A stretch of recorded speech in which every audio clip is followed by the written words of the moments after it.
So dear friends, आज हम लोग एक नया टॉपिक स्टार्ट करेंगे, कंसाइनमेंट अकाउंट। कंसाइनमेंट अकाउंट मतलब हिंदी में इसको प्रेषण खाते कहा जाता है ना। ठीक, what is the meaning of consignment? Consignment है क्या? अगर हम देखें तो हर व्यक्ति, हर व्यापारी जो है वो अपने बिजनेस को बढ़ाना चाहता है, और बिजनेस को बढ़ाने के उद्देश्य से ही कई बार ऐसा होता है कि बिजनेसमैन के द्वारा एजेंट के माध्यम से अपना गुड्स बेचा जाता है ना। ठीक, तो यहाँ पे कंसाइनमेंट में बेसिकली एक व्यक्ति होगा जो गुड्स भेजेगा, है ना, बेचेगा नहीं, भेजेगा, है ना, और दूसरा व्यक्ति जो उस गुड्स को पहले व्यक्ति के बिहाफ में बेचेगा। तो पहले व्यक्ति को क्या कहा जाएगा? कंसाइनर। क्या कहा जाएगा? कंसाइनर। और दूसरे व्यक्ति को जो गुड्स बेचेगा उसके बिहाफ में, उसको कहा जाएगा एजेंट या कंसाइनी, है ना। और इनके बीच में जो एक कॉन्ट्रैक्ट होगा उसको कहा जाएगा कंसाइनमेंट, है ना। तो देन डेफिनेशन अगर अपन लें तो basically consignment is a contract where one person send goods to another person, and the person who sent the goods is called consignor, and the person to whom goods has been sent is called consignee.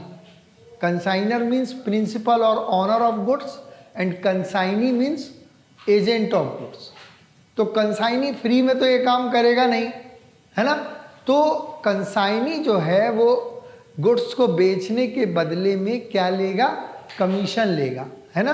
ठीक, तो यहाँ पे अलग अलग type के commission भी होते हैं, है ना। देखो मैंने एक डेफिनेशन भी लिख दी है यहाँ पे, when one person send goods to another person for selling them on his behalf and risk, है ना। ठीक, this type of contract is called consignment.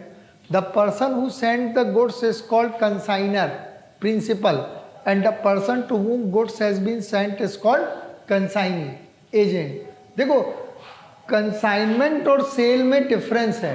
Cell में क्या होता है?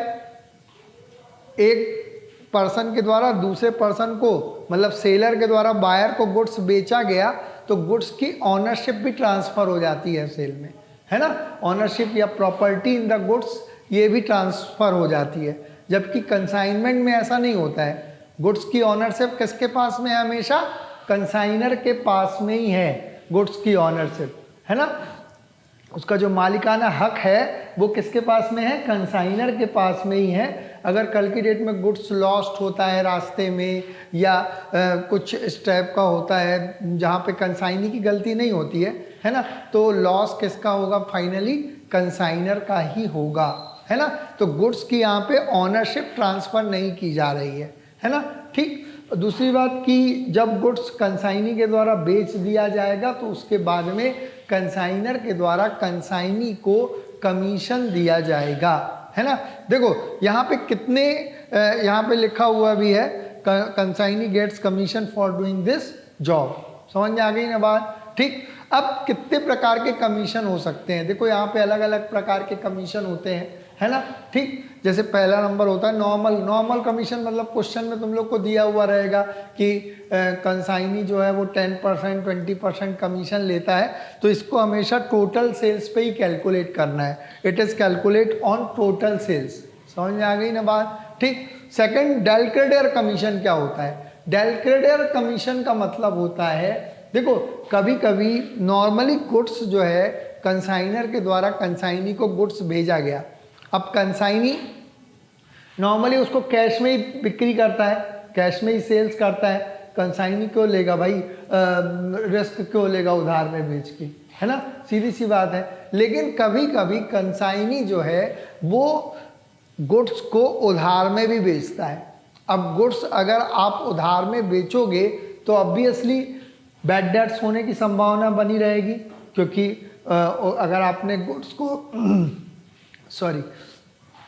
को यदि आपने क्रेडिट यानी उधार में बेचा है तो ऑब्वियसली बैड डेट्स होने की संभावना हमेशा बनी रहेगी, कुछ पैसा डूबने की संभावना बनी रहेगी. तो इस काम के लिए यदि कंसाइनी गुड्स को उधार में भी बेचता है तो उस कंडीशन में वो कुछ एक्स्ट्रा कमीशन लेता है, that is called del credere commission. क्या कहलाता है इसको? डेल क्रेडियर कमीशन कहते हैं इसको, है ना। ठीक, तो it is calculated on total sales. देखो जब तक क्वेश्चन में कुछ भी नहीं दिया हुआ हो तो नॉर्मल कमीशन और डेल क्रेडियर कमीशन दोनों का ही कैलकुलेशन हमको हमेशा काहे पे करना है? टोटल सेल्स पे ही करना है ना। अगर क्वेश्चन में उधार बिक्री अलग से दी है तो वो एक अलग बात है कि अपन डेल क्रेडियर कमीशन क्वेश्चन के अकॉर्डिंग करेंगे, अदरवाइज टोटल सेल्स पे ही करना है ना। और थर्ड होता है सबसे important overriding commission. Overriding commission का मतलब देखो मैंने लिखा हुआ है यहाँ पे, it is calculate on sales price minus invoice price. देखो क्या होता है कि नॉर्मली गुड्स कंसाइनर के द्वारा कंसाइनी को भेजा गया, है ना। कंसाइनर के द्वारा गुड्स कंसाइनी को भेजा गया, ठीक। नॉर्मली कंसाइनर कंसाइनी को बता देता है कि आप इतना % प्रॉफिट लेके गुड्स जो है वो बेच देना, है ना, ठीक। और कंसाइनी के द्वारा उतने में ही गुड्स बेच दिया जाता है। जैसे मैंने एक एग्जांपल लिया है कि गुड्स की कॉस्ट यदि 5000 रुपीज़ है ना, और कंसाइनर ने कंसाइनी को कहा कि आप इसमें 10% प्रॉफिट लेके गुड्स बेच देना, है ना। तो कॉस्ट में 5000 का 10% 500 हुआ तो 5500 रुपीज़ में गुड्स जो है वो कंसाइनी के द्वारा बेच दिया जाएगा, है ना। नॉर्मल प्रोसीजर तो यही है, लेकिन कभी कभी कंसाइनी और अच्छा सेलर होता है, वो गुड्स जो है इनवॉइस प्राइस से भी ज़्यादा पर बेच देता है ना, ठीक। सपोज दैट अगर हम माने कि इस गुड्स को कंसाइनी ने 6300 रुपीज़ में बेच दिया, 5500 रुपीज़ के गुड्स को 6300 रुपीज़ में बेच दिया, है ना, ठीक। तो यहाँ पे इसका डिफरेंस कितना हुआ? इसने जो है 800 रुपीज़ अतिरिक्त में बेच दिया ना एक प्रकार से, है ना। लेकिन कंसाइनी ऐसा भी फ्री में करेगा नहीं, इसके लिए वो अतिरिक्त कमीशन चाहेगा। This is called overriding commission. इसको क्या कहेंगे? Overriding commission. तो मैंने इसीलिए लिखा है it is calculated on sales price minus invoice price.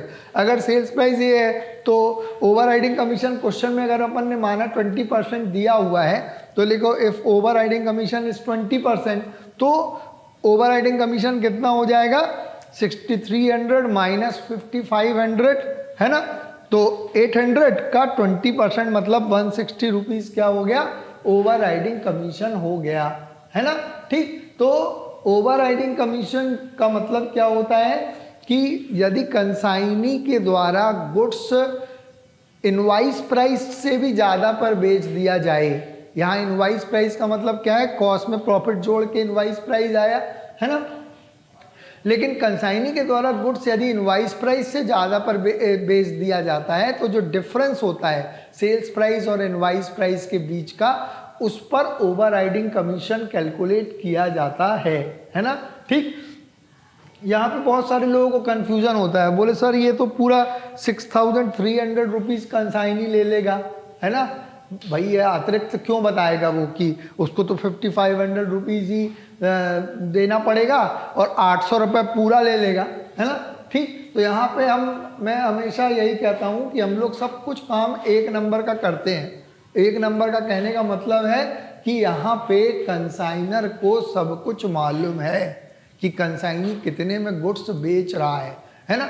उनके बीच में पहले ही कॉन्ट्रैक्ट हो जाता है कि यदि आप गुड्स इनवॉइस प्राइस से भी ज़्यादा पर बेचोगे तो जो सेल्स प्राइस और इनवॉइस प्राइस के बीच का डिफरेंस होगा उस पर हम आपको ओवरराइडिंग कमीशन भी देंगे। समझ में आ गई ना बात, ठीक। देखो एक और डेफिनेशन होती है इसके अलावा, अकाउंट सेल्स।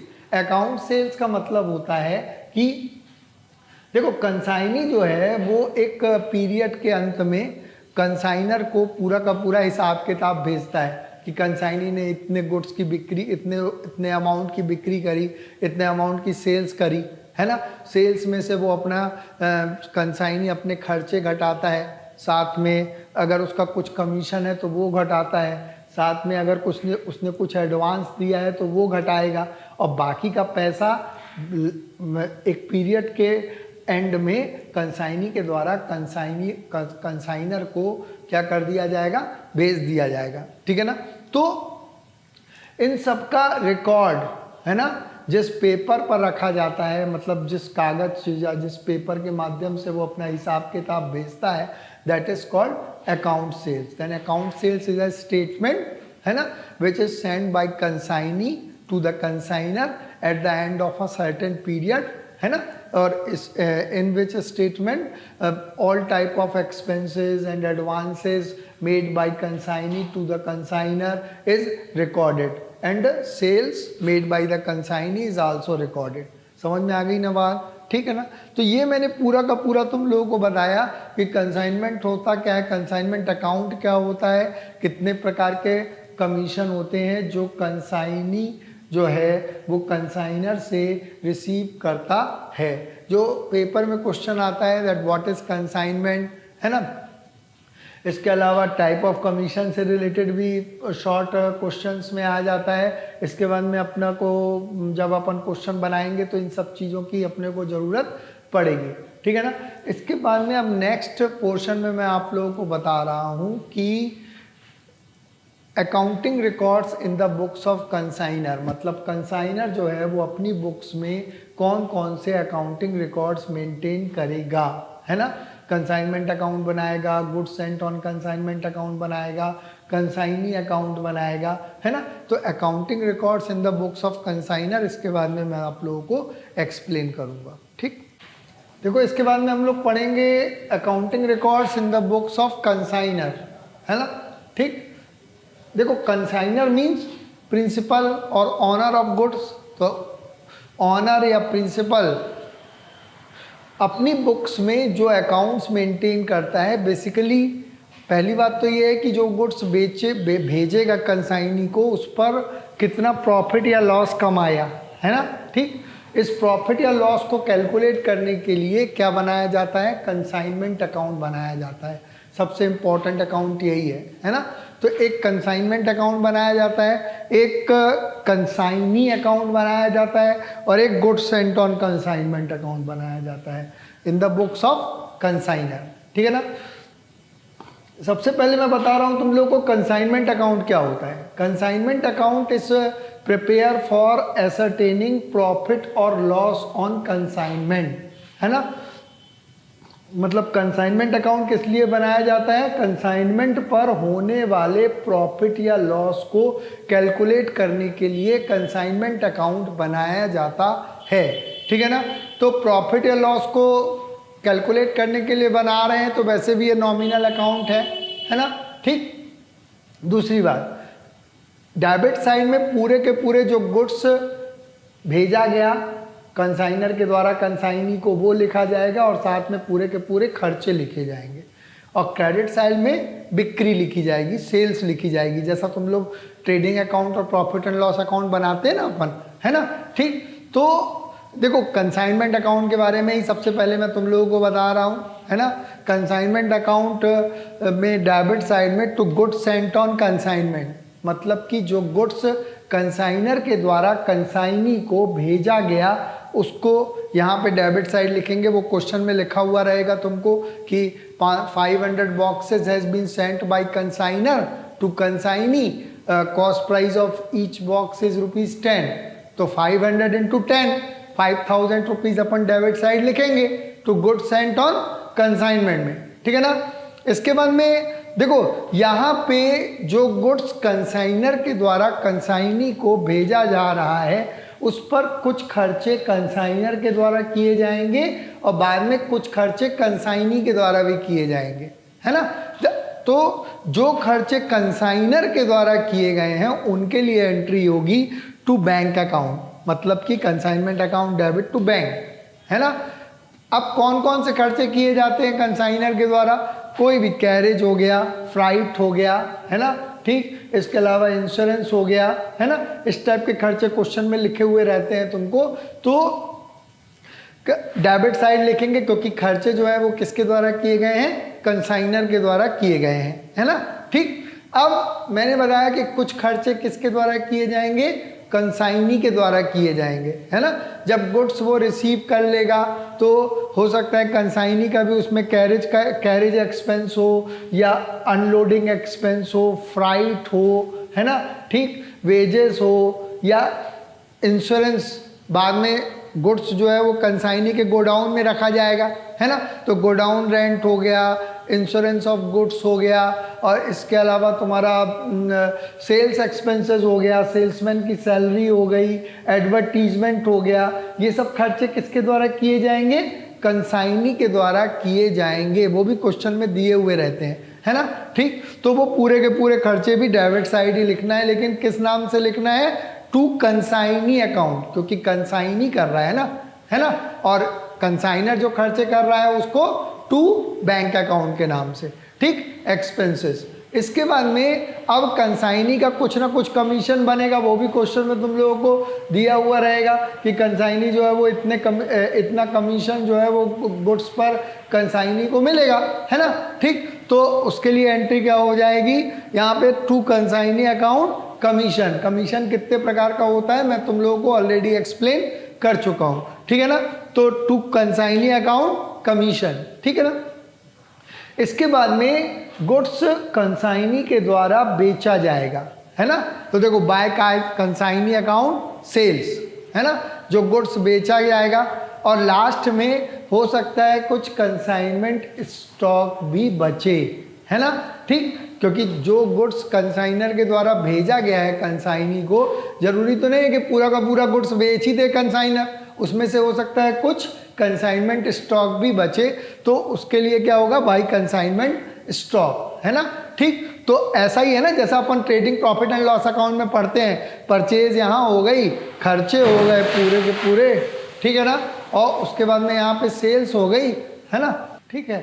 तो कंसाइनमेंट स्टॉक अपन ने क्रेडिट साइड लिख दिया, जो गुड्स बचा हुआ है ना। तो हम लोग जैसा trading profit and loss account में बनाते हैं, एक प्रकार से ये परचेज हो गई, है ना, खर्चे हो गए, चाहे वो कंसाइनर के हैं चाहे वो कंसाइनी के हैं, है ना, सेल्स हो गई, और डिफरेंस प्रॉफिट हो गया या लॉस हो गया, है ना, ठीक। तो देखो कंसाइनमेंट अकाउंट में फिर इसके बाद में इसका क्या निकाला जाएगा, डिफरेंस निकाला जाएगा। डिफरेंस निकाला जाएगा if credit side is more than debit side, है ना, तो डिफरेंस क्या हो जाएगा, प्रॉफिट, है ना। तो बैलेंसिंग की जाएगी, मतलब को मिला के इसके टोटल में से इनका टोटल घटाया जाएगा, और यदि क्रेडिट साइड डेबिट साइड से ज़्यादा है तो प्रॉफिट है, अदरवाइज लॉस है ना। और ये प्रॉफिट या लॉस कहाँ ट्रांसफ़र कर दिया जाएगा, प्रॉफिट एंड लॉस अकाउंट में ट्रांसफ़र कर दिया जाएगा। समझ में आ गई ना बात, ठीक। अब देखो कंसाइनमेंट अकाउंट के बाद में जो सेकंड नंबर अकाउंट बनता है कंसाइनी अकाउंट, किसकी बुक्स में, कंसाइनर की बुक्स में। देखो कंसाइनी अकाउंट पर्सनल अकाउंट है बेसिकली, है ना, केवल कंसाइनी का अकाउंट बनाना है। यहाँ पे कंसाइनर जो है, देखो कंसाइनर ने कंसाइनी को गुड्स भेजा, कंसाइनी ने गुड्स की बिक्री करी, सेल्स करी, है ना। सेल्स करने के बाद में कंसाइनी क्या करेगा, अपना कमीशन और अपने खर्चे काटेगा, और लास्ट में फाइनल अमाउंट किसको भेज देगा, कंसाइनर को भेज देगा, है ना। तो इन सब बातों को रिकॉर्ड करने के लिए, इन सब ट्रांजैक्शंस को रिकॉर्ड करने के लिए कंसाइनी अकाउंट बनाया जाता है ना। तो कंसाइनी अकाउंट में देखो डेबिट साइड में टू कंसाइनमेंट अकाउंट सेल्स, इसी की रिवर्स एंट्री है ना, ठीक। साथ में कंसाइनी का के जो एक्सपेंसेस हैं, है ना, उनसे कंसाइनी अकाउंट क्रेडिट किया जाएगा बाय कंसाइनमेंट अकाउंट एक्सपेंस। देखो ये इसकी रिवर्स एंट्री है। कमीशन भी कंसाइनी अकाउंट में क्रेडिट साइड जाएगा। और इसके अलावा कई बार ऐसा होता है कि कंसाइनी के द्वारा कंसाइनर को कोई बिल्स रिसीवेबल वगैरह लिखा जाता है ना, ठीक। सिक्योरिटी टाइप की होती है ये, है ना, क्योंकि कंसाइनर जो है वो कंसाइनी को गुड्स भेज रहा है ना। अगर 5 लाख रुपए का गुड्स भेजा कंसाइनर ने कंसाइनी को, तो कंसाइनर साथ में कुछ सिक्योरिटी भी चाहता है। वो ये कहता है कि आप एक काम करो, 5 लाख रुपए का एक बिल लिख के मेरे को दे दो, है ना। 3 महीने के अंदर कंसाइनी ने कहा कि मैं ये गुड्स जो है वो बेच दूंगा, है ना, ठीक।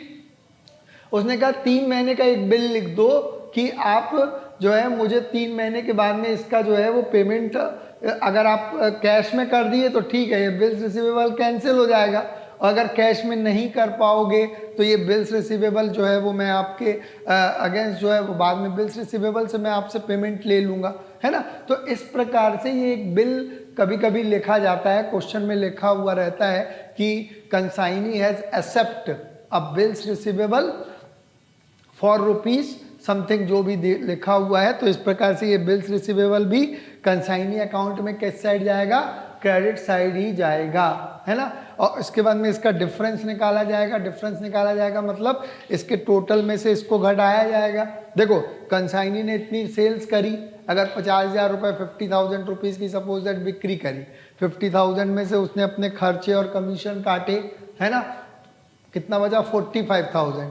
20,000 का पहले से उसने बिल लिखा हुआ है, ये क्वेश्चन में लिखा हुआ है।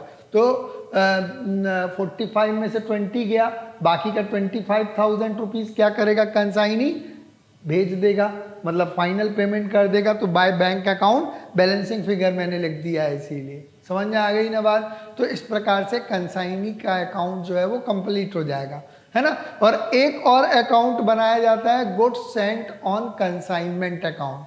क्या, गुड्स सेंट ऑन कंसाइनमेंट। देखो गुड्स सेंट ऑन कंसाइनमेंट क्या होता है, जैसे जब गुड्स भेजा गया कंसाइनर के द्वारा कंसाइनी को, तो कंसाइनमेंट अकाउंट में डेबिट साइड लिखा गया, तो goods sent on consignment account में क्रेडिट साइड लिखा जाएगा, ठीक है ना। और लास्ट में goods sent on consignment account का जो भी अमाउंट होता है उसको कहाँ ट्रांसफ़र कर दिया जाता है, ट्रेडिंग अकाउंट में ट्रांसफ़र कर दिया जाता है, या परचेज में ट्रांसफ़र कर दिया जाएगा, ठीक है ना। टू ट्रेडिंग अकाउंट मैंने लिख दिया है, टू या ऑब्लिक परचेज, ठीक है ना। जितना भी अमाउंट रहता है वो पूरा का पूरा ट्रांसफ़र कर दिया जाता है। समझ में आ गई ना बात, ठीक। तो ये मैंने तुम लोगों को पूरा का पूरा जो कंसाइनमेंट अकाउंट है, कंसाइनी अकाउंट है, या goods sent on consignment account है, किस प्रकार से बनाया जाता है, ये मैंने पूरा का पूरा तुम लोगों को कंसाइनमेंट अकाउंट की in the books of consignor कौन कौन से रिकॉर्ड मेंटेन किए जाते हैं, कौन कौन से अकाउंट मेंटेन किए जाते हैं सॉरी, इसकी पूरी की पूरी हमने जो है आप लोगों को डिटेल दी। देखो कई बार क्या होता है, क्वेश्चन में अगर जर्नल एंट्रीज आ जाती है ना, अगर जर्नल एंट्रीज क्वेश्चन में आती है तो देखो ये अकाउंट से ही जर्नल एंट्रीज बनेंगी, है ना, कि जब गुड्स जो है वो कंसाइनर के द्वारा कंसाइनी को भेजा गया तो जर्नल एंट्री क्या हो जाएगी, consignment account debit to goods sent on consignment, है ना। When consigner sent goods on consignment then journal entry क्या हो जाएगी, consignment account debit to goods sent on consignment, ठीक। Second, for expense of consignor, है ना, कंसाइनर के खर्चों के लिए, है ना, consignment account debit to bank, ठीक है ना। फॉर एक्सपेंस ऑफ कंसाइनी, है ना, कंसाइनी भी कुछ खर्च करेगा मैंने बताया, consignment account debit to consignee, है ना। देखो यहीं से जर्नल एंट्री बन रही है ना, ठीक।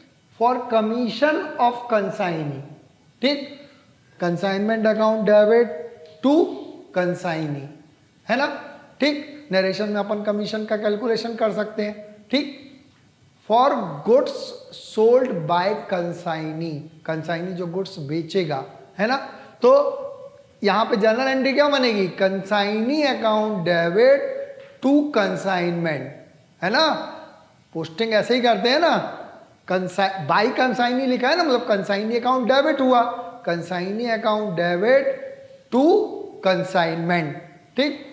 For consignment stock, consignment stock account debit to consignment, क्या, consignment stock account debit to consignment, ठीक है ना।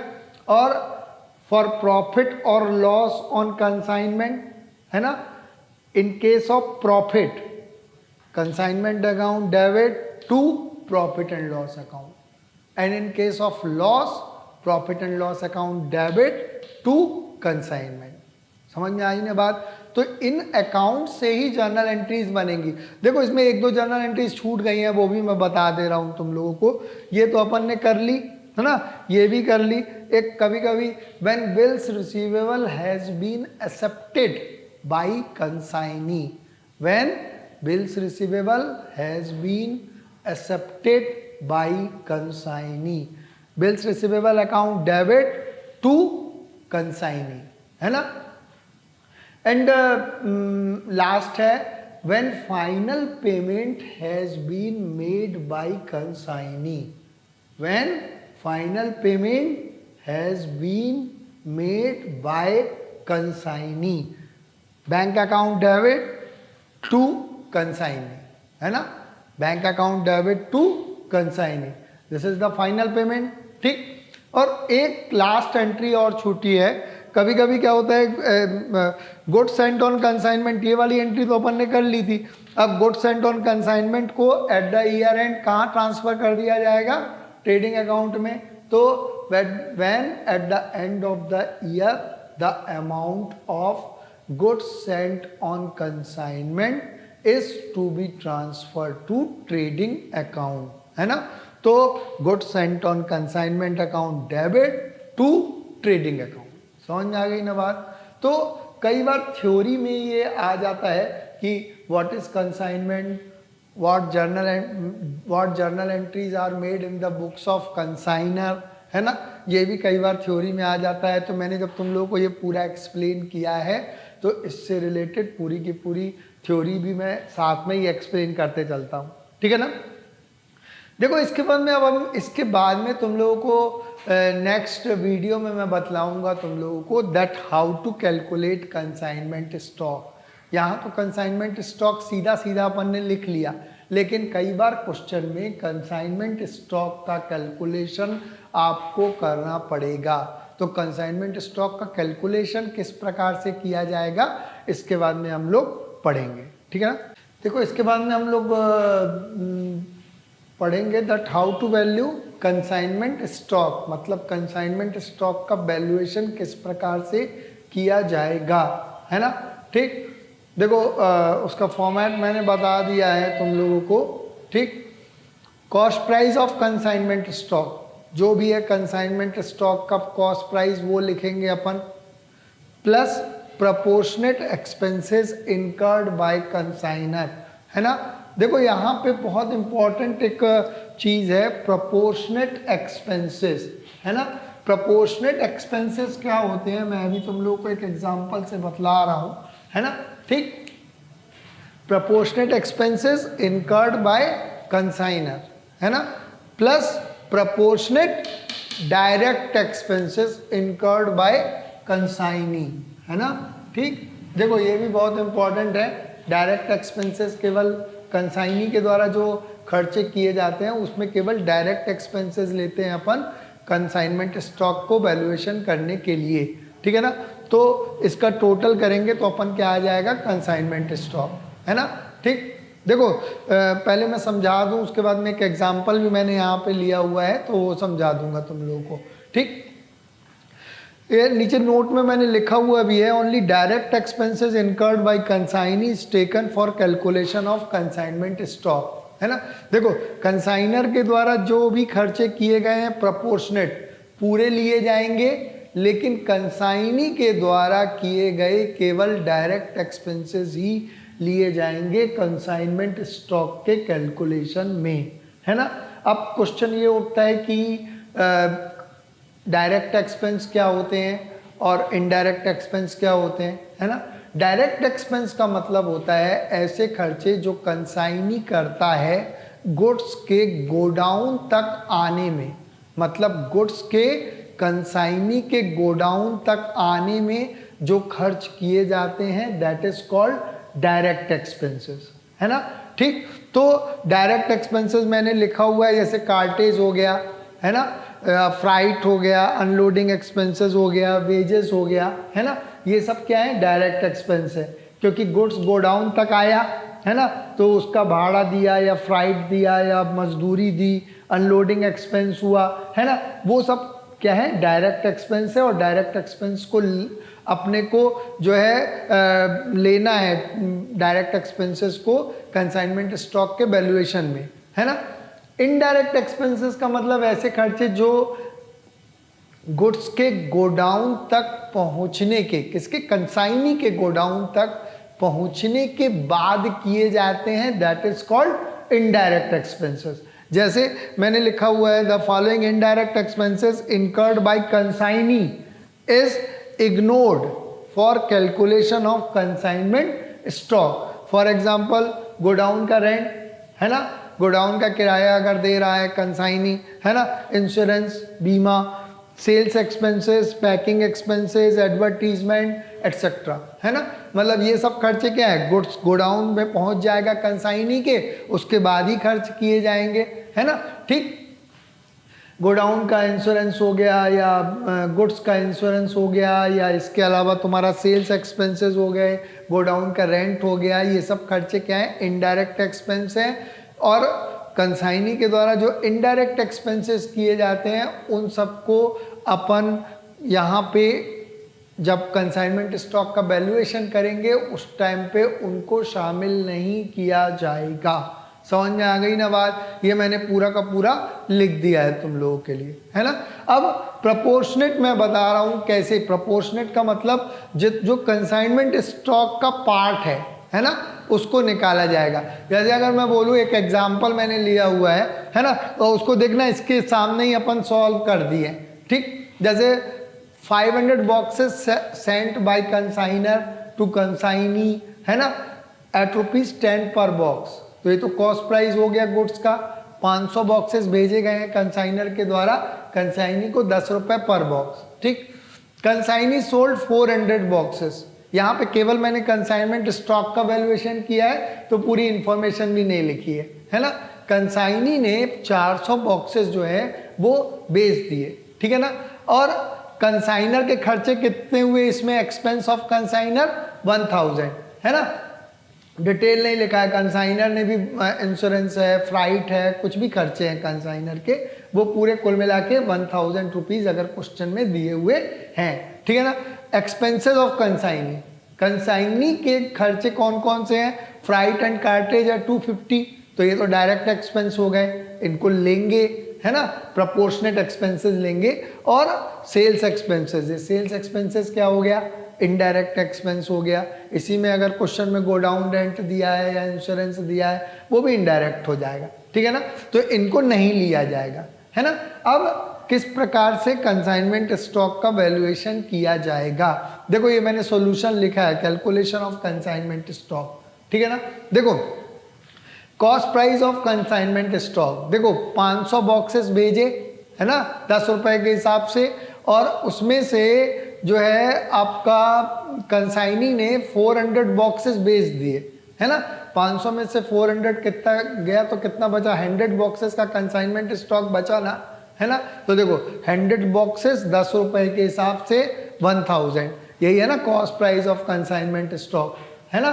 ठीक, तुम नीचे नोट्स में जब वर्किंग नोट्स बनाओगे, जब क्वेश्चन पूरा सॉल्व करोगे, तो ये भी लिखोगे पूरा का पूरा, है ना। मैंने यहाँ पे समझाने के पॉइंट ऑफ व्यू से लिख दिया है, जगह भी बचेगी, ठीक। तो ये cost price of consignment stock है, ठीक, plus proportionate expenses incurred by consignor.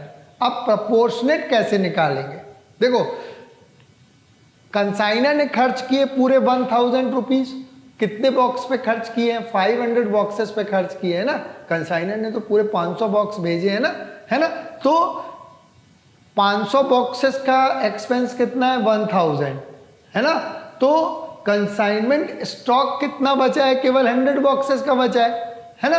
तो 500 बॉक्सेस का कंसाइनर का एक्सपेंस है 1000, तो 100 बॉक्स का कितना आएगा, 1000 अपॉन 500 इंटू 100। तो ये प्रपोर्शन निकाला जाता है, मतलब कंसाइनमेंट स्टॉक से रिलेटेड खर्च ही निकालेंगे केवल, है ना। पूरा खर्चा नहीं लेना है कंसाइनर का या कंसाइनी का, ठीक है ना।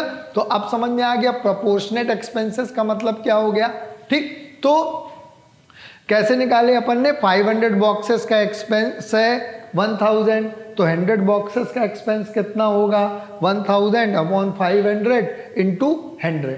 समझ में आ गई ना बात, ठीक। Similarly proportionate direct expense incurred by consignee, मैंने बता दिया डायरेक्ट एक्सपेंसेस में कितने थे, 250 थे ना, तो 250 अपॉन 500, 500 बॉक्सेस पे किए गए, इनटू 100, तो आ गया ये कितना 50, है ना, ठीक।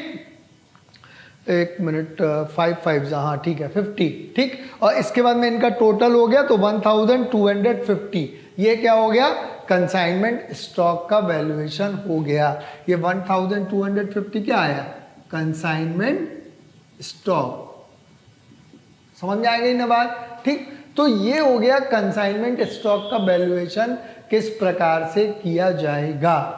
देखो ये मैंने तुम लोगों को जो कंसाइनमेंट स्टॉक का वैल्यूएशन बताया है, ये उस कंडीशन में बताया है when there is no loss, मतलब नॉर्मल लॉस भी नहीं है या एबनॉर्मल लॉस भी नहीं है, क्वेश्चन में नहीं दिया हुआ है, उस कंडीशन में नॉर्मली कंसाइनमेंट स्टॉक का वैल्यूएशन किस प्रकार से किया जाएगा, ये मैंने तुम लोगों को पूरा का पूरा एक्सप्लेन किया हुआ है। यहाँ पे क्वेश्चन में मैं बहुत इंपॉर्टेंट पॉइंट बता रहा हूँ तुम लोगों को कि when there is no loss, no loss कहने का मतलब है जितना गुड्स कंसाइनर के द्वारा कंसाइनी को भेजा गया वो पूरा का पूरा गुड्स जो है वो कंसाइनी ने प्राप्त कर लिया, है ना।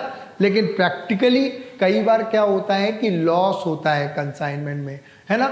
ये कितने प्रकार का लॉस होता है और यदि लॉस हो उस कंडीशन में कंसाइनमेंट स्टॉक का वैल्यूएशन किस प्रकार से किया जाएगा, है ना, ये मैं इसके बाद में तुम लोगों को पूरा का पूरा एक्सप्लेन करूंगा, है ना।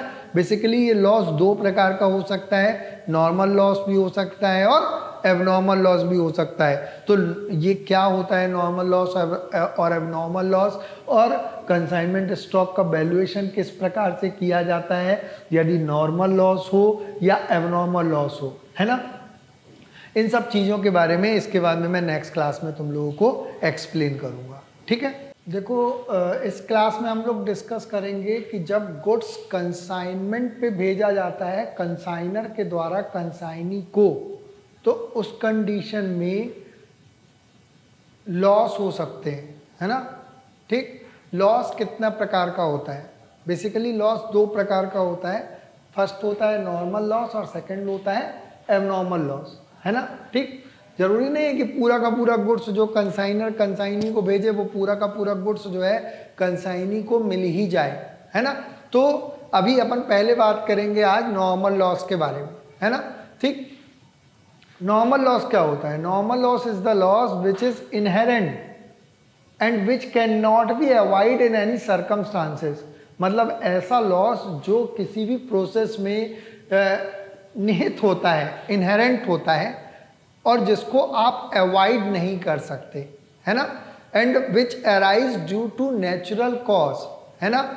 नेचुरल कॉज कहने का मतलब है जैसे अगर मैं एक एग्जांपल लूँ कि अगर मैंने 500 kg बर्फ भेजी, आइस भेजी यहाँ से, सपोज दैट माधवनगर भेजी, है ना, ठीक। 500 kg बर्फ मैंने माधवनगर भेजी 10 रुपये पर केजी, है ना। तो 500 इंटू 10, 5,000 रुपये की मैंने तो भेज दी भाई, है ना। अब माधवनगर जब वो आइस पहुंची और जब कंसाइनी ने, अगर मैं कंसाइनर हूँ और कंसाइनी ने जब वो बर्फ़ जो है वो तराजू में तौलवाई तो उसको 490 केजी ही मिली, है ना, ठीक।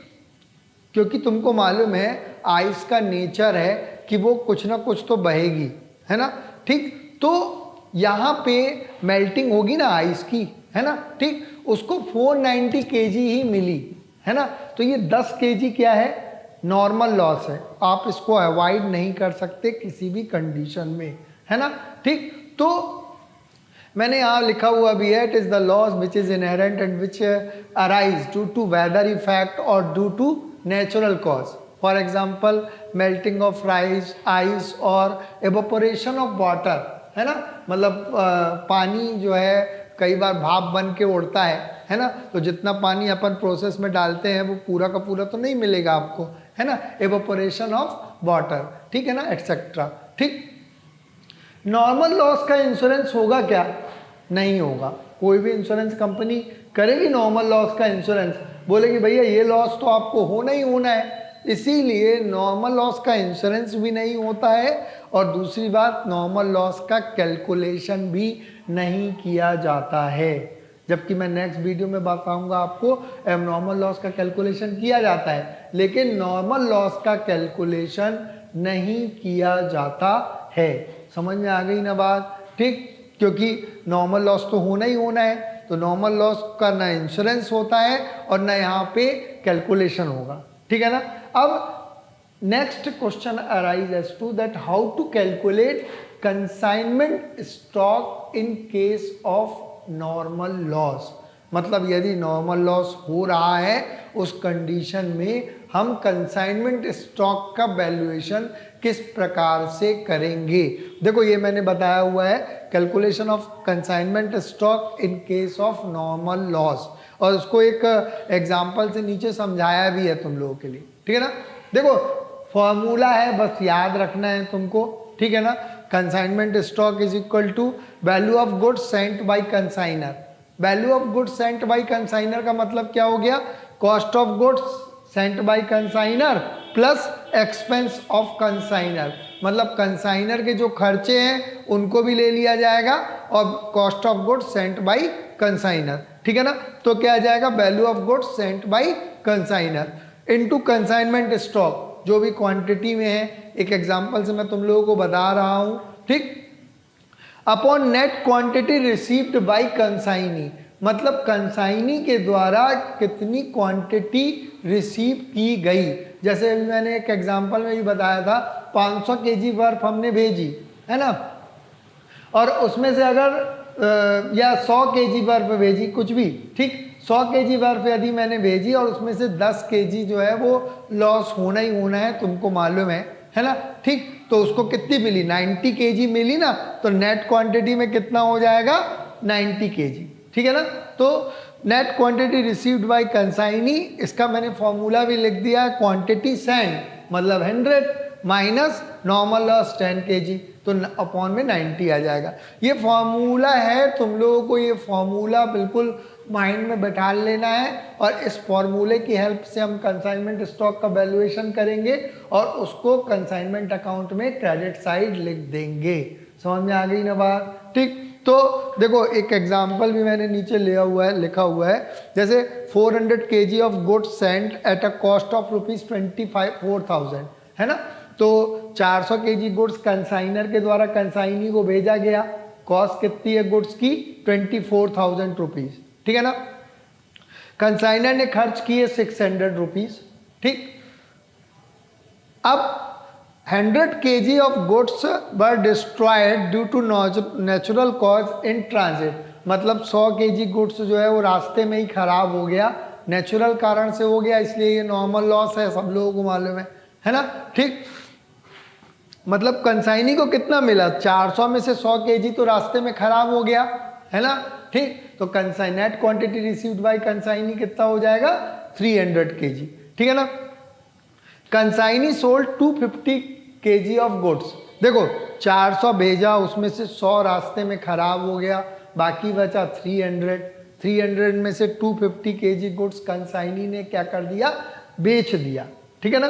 तो बाकी कितना बचा? 50 केजी कंसाइनमेंट स्टॉक बचा ना, है ना।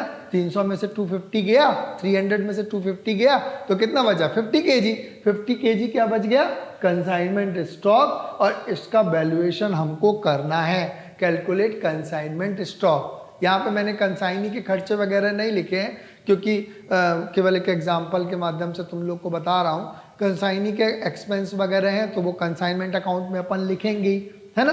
ठीक, यहाँ पे कंसाइनी के एक्सपेंसेस तो लेने नहीं है कंसाइनमेंट स्टॉक के कैलकुलेशन में। ठीक है ना। तो देखो अब सॉल्यूशन मैंने कर दिया है। जैसे value of goods sent by consignor, value of goods sent by consignor कितना हुआ? 24,000 प्लस 600 है ना, 24,600। देखो value of goods sent by consignor into consignment stock मैंने बता दिया, तुम लोगों को 50 केजी बचा ना। ठीक है ना।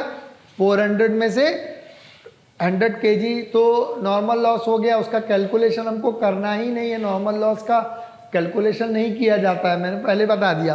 300 बचा है ना, 300 में से 250 बिक गया तो 50 KG into 50 consignment stock upon net quantity received by consignee, ये भी मैंने बताया। 400 में से 100 गया, 300 आ गया, ठीक है ना।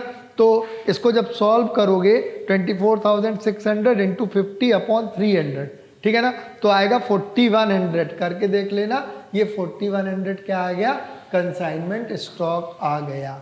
समझ में आ गई ना बात। इसके बाद में मैं तुम लोगों को बताऊंगा एबनॉर्मल लॉस क्या होता है और एबनॉर्मल लॉस का वैल्यूएशन किया जाता है और उसको कहाँ पे लिखा जाता है। ये सब कुछ चीज़ें जो है इसके बाद में मैं तुम लोगों को बतलाऊंगा, ठीक है ना। और एबनॉर्मल लॉस के केस में कंसाइनमेंट स्टॉक का वैल्यूएशन कैसे करते हैं ये भी बताऊंगा।